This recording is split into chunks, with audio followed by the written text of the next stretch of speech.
Well, it is so good to be with you today. If you didn't know, my name is Kyle. You probably knew that at this point in the service. But my name is Kyle. So glad to have you. I'm excited to talk about a few things here in a moment. But before we do, I just want to just address you all as our family. I was really taken back and honored and touched by Art's words. To me, they are words that mean a lot, but they mean even more coming from you, Art. I think you could say one of the reasons why I'm here is because of you. Getting the opportunity to work with you and to be mentored by you and be really pastored by you. I know I might have a title of lead minister, of a pastor, but a pastor is not a title.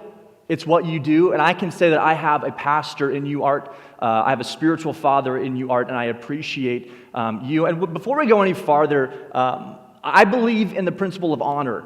And I believe that honor is something we always give no matter what, but especially there are certain circumstances where the Bible talks about double honor, where certain people are worthy of an extra portion of our honor, of our gratitude, of our admiration, quite frankly. And Art and Holly are two of those people in my life, and I know they are in yours. And though this is not a one-time thing, you always continue to show honor. I would just like us, just briefly as a church, to stand and honor Art and Holly. Would you just join with me in thanking them?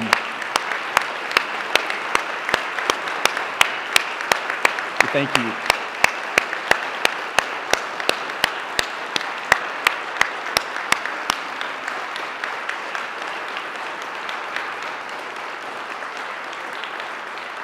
Thank you so much.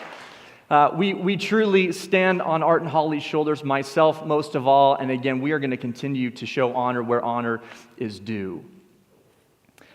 So, if you walk into a casino, one of the first things you will see is a roulette table. Now, a roulette table is actually a very easy game to play if you walk into a casino. We told you we're starting off with an interesting illustration today. Now, the game of roulette is very simple. You don't need to know anything about statistics. You don't need to know anything about odds. You don't need to bluff. It's a very simple game. You simply walk up to a dealer, and you give him or her some money, and they give you chips in return. Then what you do is you take your chips, and you place it on a table. And this table has a grid where there are numbers and colors. So you take a chip, and you place it on a number. Then what the dealer does is they spin the roulette wheel, and there's a small ball that spins in that wheel, and eventually it comes to rest on a number. Now what you're hoping is that your number is the one that you have placed your chips on, because when you do, you get a certain return. If you placed one chip on that, you might get 4 or even 5 chips back, depending on where you're playing. So what you would do, though, if you are an experienced roulette player, is you would hedge your bet. Now, hedging is very different. Instead of taking one chip and placing it on one square, you take a group of chips like this, and you spread them out over different numbers and different colors. The idea is that you're hoping that by expanding your chip count, you're hoping that one of those chips will pay off. Now, when you do that, you're hoping that your gains that you've made from the one that you won make up for all of the other chips that you have lost. Now, in the game of roulette, the odds are just under 50%, which means that if you play long enough, you are going to win, but you will also, statistically, lose everything. Because the first rule of gambling and the last rule of gambling is that the house always wins. The house always wins. And so if you play roulette, there's a very good chance that over the long run, you will lose everything. Now, what I think is interesting is I believe that many of us are living our lives in the same way that we would play a game of roulette. See, let's imagine for a moment that this stack of chips represents everything you have. It represents your life. I notice that everyone here today is very much alive, so congratulations, you have your life. We have health to varying degrees. We're all healthy, or maybe even if you have certain sickness, you still have a certain amount of health. We have creativity. We have our individual life experiences, the things that make you different than everyone else. Maybe you've got your talents. All of these things are, though of course they're not literal chips, they're metaphorical chips. Now, what we do, if you're anything like me, is we take all of these things that we have been given and entrusted with, and we spread them out. We do things like this. Most of us have a job, so we invest some of our time, some of our creativity, some of our resources into our career. Some of us even get a sense of maybe identity or belonging out of our work, so maybe a few of us put a few more chips on our career than someone else. So we do that. We also have relationships. We have platonic friendships, right? And so we'll put a few chips on our friendships. You know, if you've got a girlfriend or a boyfriend, maybe you're in a dating relationship, we know that you're going to put some more chips on that relationship, or at least you should. That's some free dating advice. If you're married, you really should put more chips on there when you're dating, even though sometimes, guys, we don't. Maybe you should pretend like you're dating your wife. That's another talk for another day. So we'll put some chips over here. You know, many of us have hobbies, right? We have hobbies. We have things that we're passionate about. Maybe I've recently discovered I have a hobby of barbecuing. I got a Traeger, and so I'm like smoking meat left and right, so I love doing that. So I'll put some things over here. Some of us are so passionate about our hobbies that we will take chips from other areas of our lives and put them on our hobbies. If you're a middle schooler or a high schooler, you might be involved with sports or extracurricular activities, and we understand how much time that can take. Now, obviously, all of us are in church today, so whether you wanted to be here or not, you've chosen to put some chips on church, and maybe you'd even like to put some more chips and maybe be here more than once a month, but there are some other things that take some of the chips away from that. But I believe this is in some shape or form how we all live our lives. We take what we've been given and we spread it out. We have PTA meetings, we have our busy schedules, we have the things that we are chasing after. I believe that most of us, myself included, are living our lives in some form or fashion according to the same way that we would play roulette. But the first rule of gambling and the first rule of playing is that the house always wins, and over the long run, if you are living your life this way, you are going to lose. How many times do we see people who have experienced incredible success in their field, only to realize that the big bets they made were on the wrong things? The Dallas Cowboys, Troy Aikman, he said this. He said, "I'll never forget when I was 12 years old. I couldn't wait until the day I was 16 and I could drive a car. I thought that would be the end of life's problems." Didn't we all think that, by the way? I mean, you can drive. What left is there? And then I turned 16 and I realized that there were still problems. Well, I kind of said the same thing after my first Super Bowl. You think once you win it, all your problems are solved professionally. But I've won 2 now, and it hasn't solved a thing. Not a thing. It would seem that many of us are making big bets on the wrong things in our lives. But I'm not here today to tell you not to bet. I'm actually going to, I don't think a pastor has ever done this before, but I am going to ask you to bet big in your life. I want today to challenge you to take some huge risks in 3 areas. And what we're going to do over the next few weeks is we're going to look at what does it mean to make big risks in these areas. The first one, what we're going to talk about today, is what does it mean to place all of our chips on the gospel. The second week, what we're going to talk about is what does it mean to go all in for the lost. What does it mean for us personally and corporately to exist for people who do not know Jesus? And then the final week, we're going to spend time about asking the question, what does it mean to be all up in each other's business? What does it mean to go into community and to make a big bet on what we do here? Making big investments relationally because we believe that you can't follow Jesus and do it alone.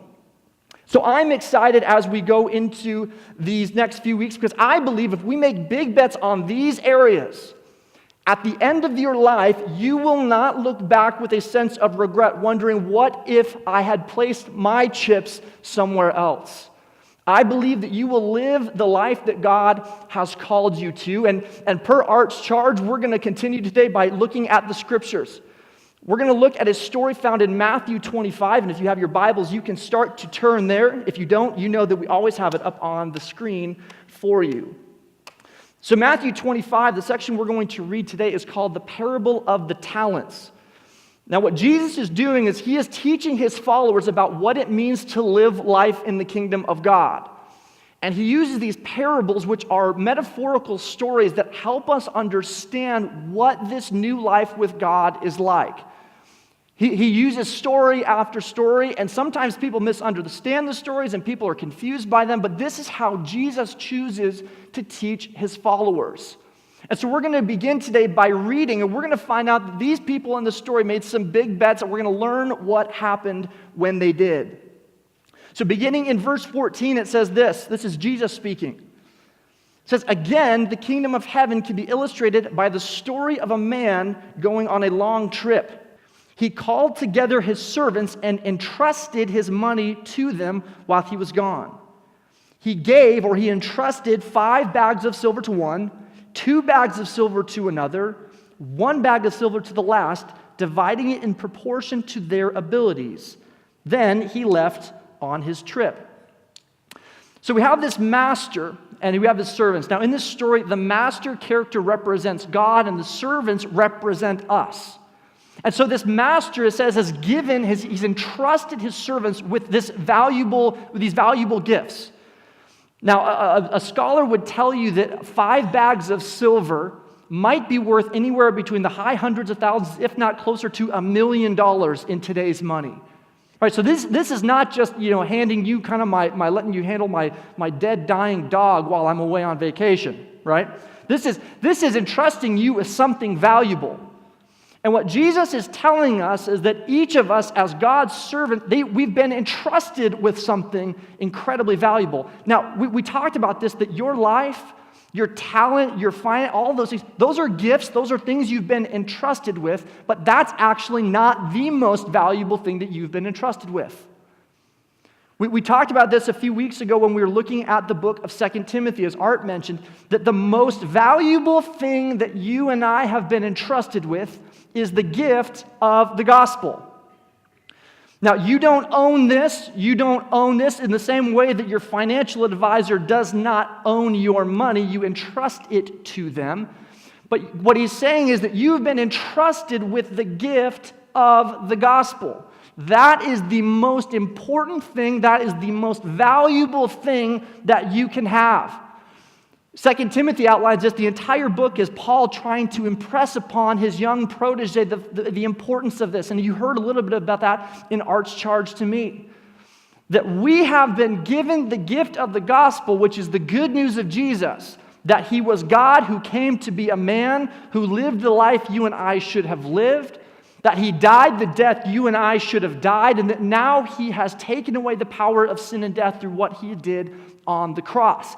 That is the good news of the gospel. That is the good news that we have been entrusted with. And what I am here today to do is I'm here to tell you that at BridgeWay Church, we are going to place all of our chips on the gospel. We are going to talk about it. We are going to help you understand what it is. Probably more times than you'd like. You say, well, you talked about the gospel last time. Yeah, that's kind of the point. At BridgeWay Church, we are placing all of our chips on the gospel. First, to help you live it radically. We want to do everything we can, if you are a Jesus follower, to embody the gospel in everything that we do. To help you grow deeper in your faith and grow deeper in your knowledge and understanding of who Jesus is, and to let that transform every part of your life.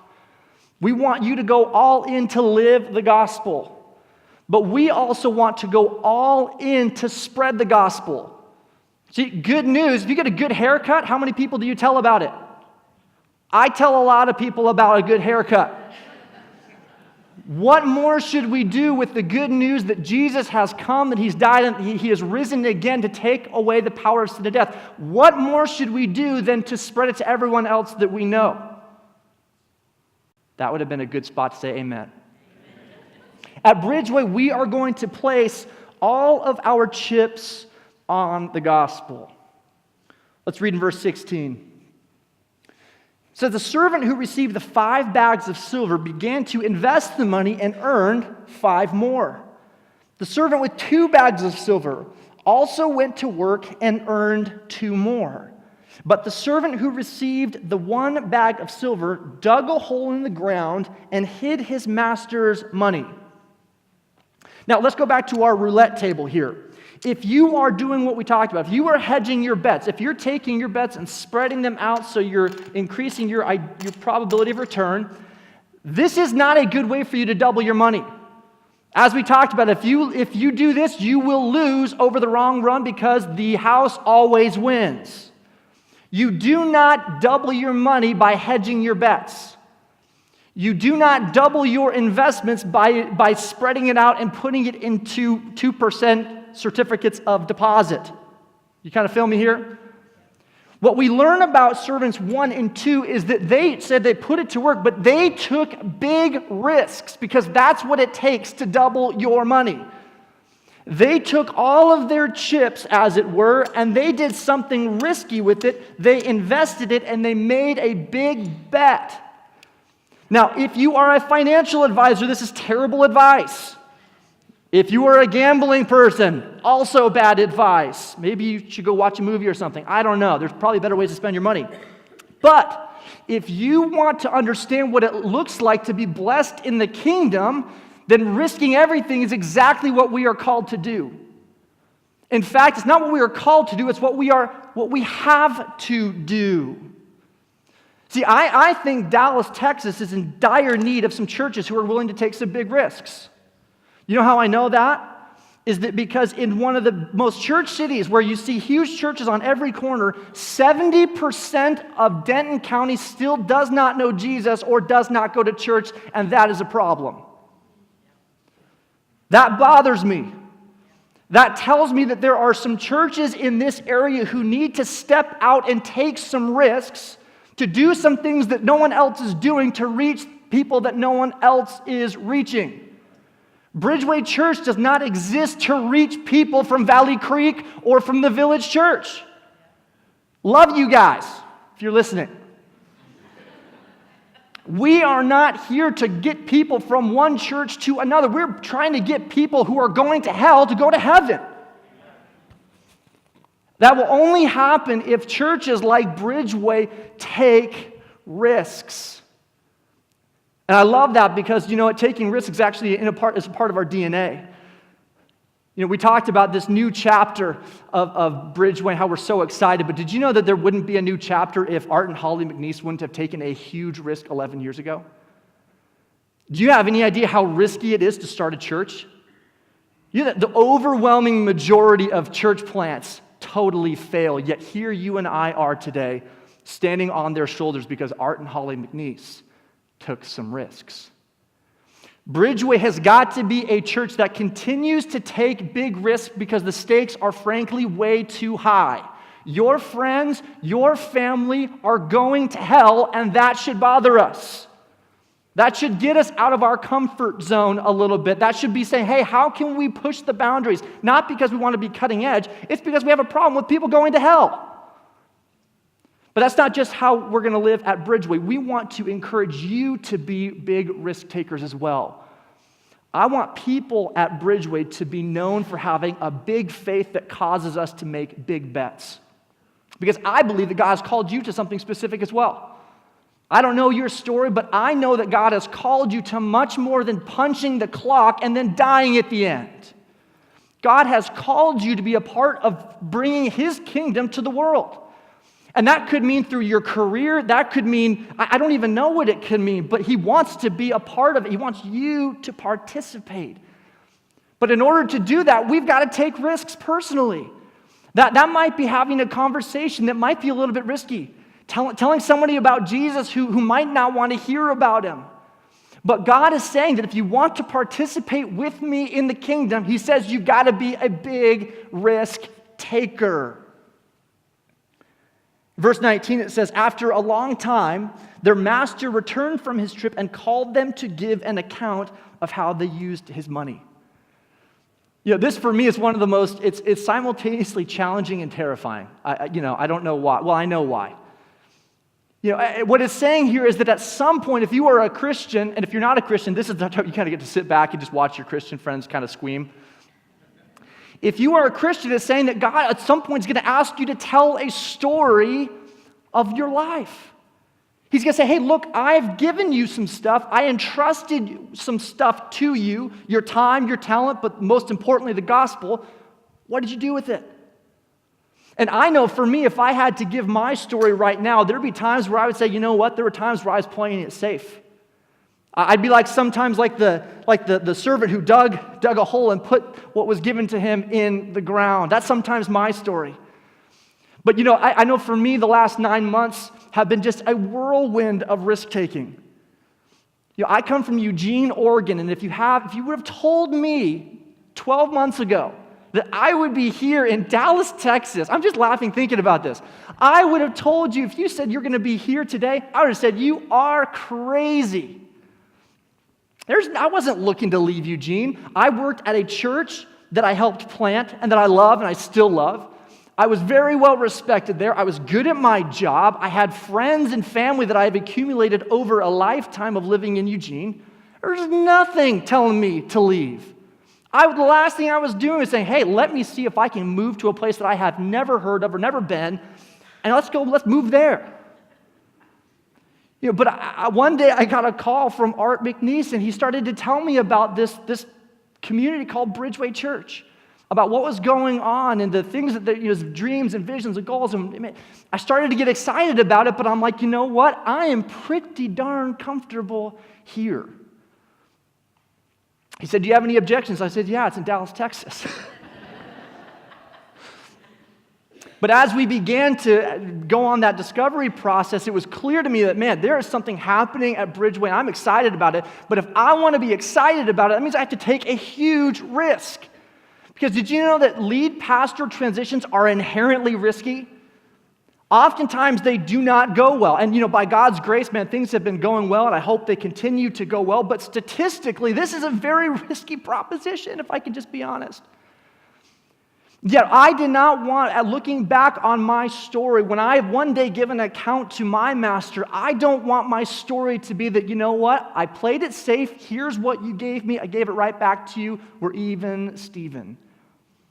I would rather my life be a story of taking big risks that reflect the fact that I truly believe that Jesus came and died and rose again. That's what I want my story to be, and that's what I want your story to be as well. We have to realize, though, that you are writing a story and God's going to want you to take some big risks, but it gets better. It's not just about taking risks, because after the master comes to give an account, here's what he learns.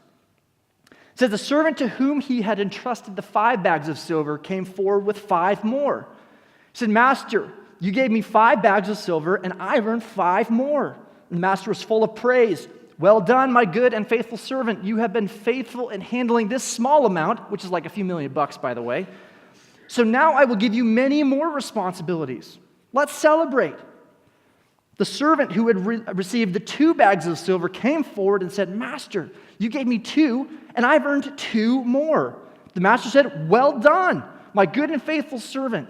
You've been faithful with this small amount, so now I will give you many more responsibilities. Let's celebrate together. This tells us that our master, tells us that God wants to celebrate with us. He wants to celebrate you taking big risks.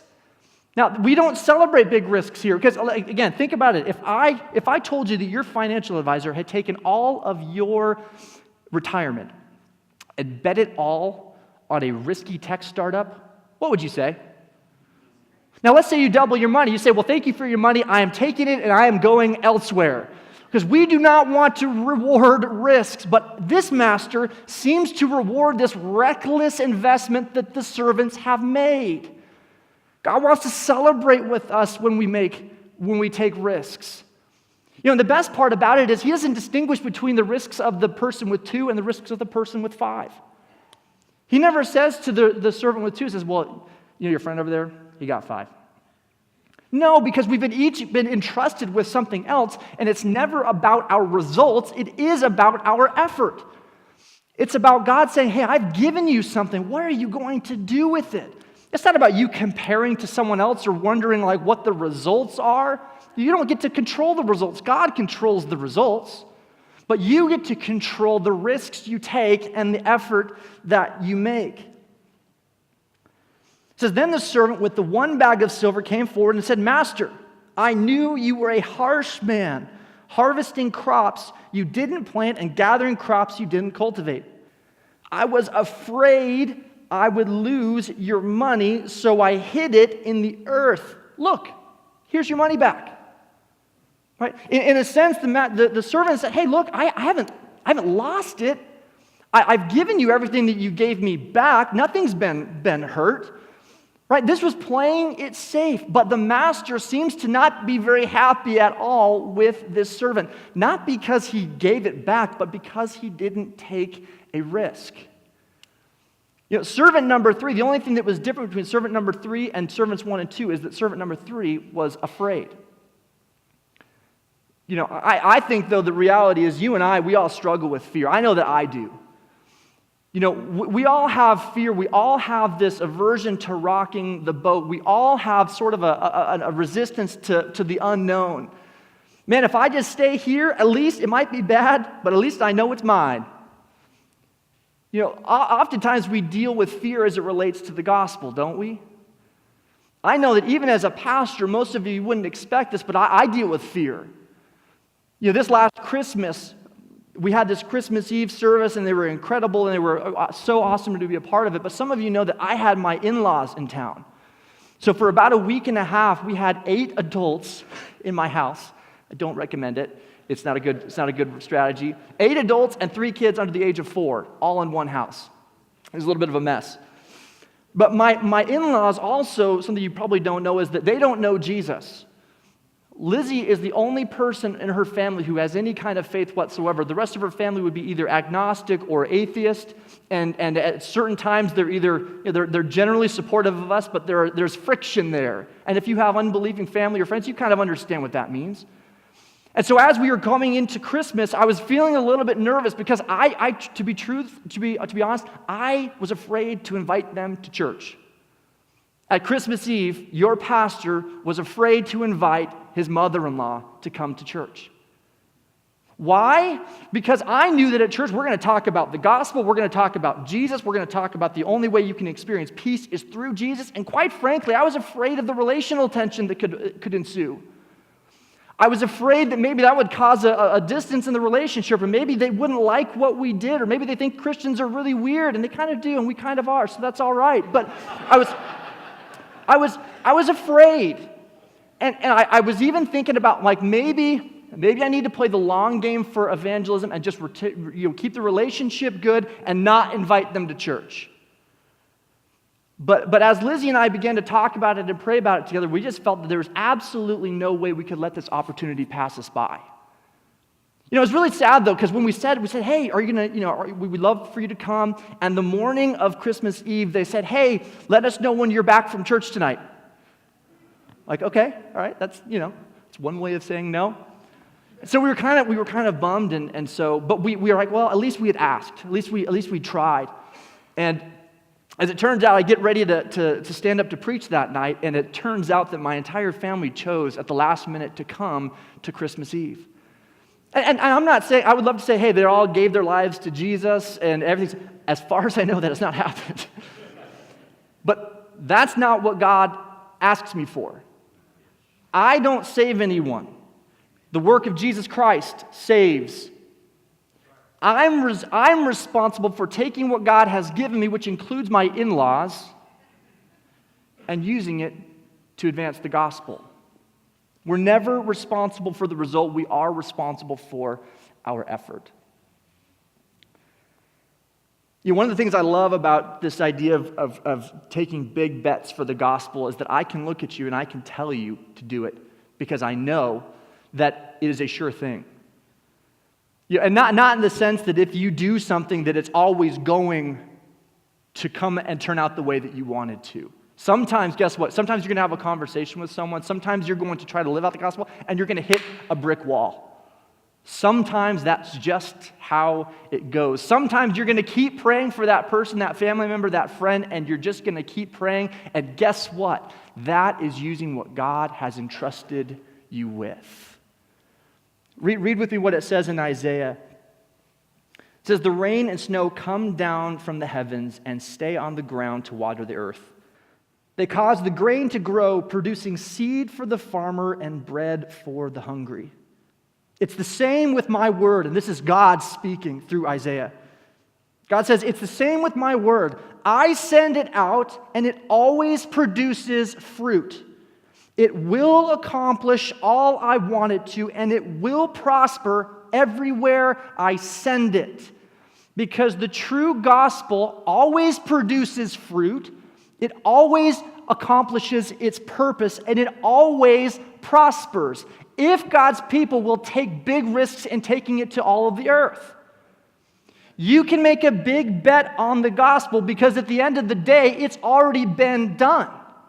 You can place your life on it. You can tell everyone around it because the good news of Jesus is the good news of Jesus. And you can live confidently and you can live in a risky, big betting kind of way because of what Jesus has done. Not because you think it's going to work out, not because you think they're going to say yes. No, it's because what we believe is true. And we're going to place all of our chips on it. If you are here at BridgeWay because this is a place for you to come and check your spiritual box each week, get a little bit of a religious bump, and go on your way, this is not the right church for you. BridgeWay is a church that is about taking the kingdom and advancing it to every part of this community in Denton County, to take it to this region, to take it even internationally. That is what we are about at BridgeWay Church, and I wonder if someone here is on board with that. That is what we are going to hear, and let today be whatever I can do to put a flag in the ground, that I commit to you as your leader to take risks, to lead us into areas that make us, quite frankly, uncomfortable. And I don't even know what those are. I just like saying it because it just makes you feel uncomfortable. Everyone's like, what are you planning on risking? I'm like, I don't know. All I know is that we have the best news. We have the most valuable gift in the universe. What are we going to do with it? What would we risk? What would we be willing to leverage for the sake of this gospel? What would we do? So if you're a Christian today, I want to challenge you. I think that 2018, and I hate New Year's resolutions. I really can't stand them, but it's just, it is the beginning of a new year, so let's just evaluate.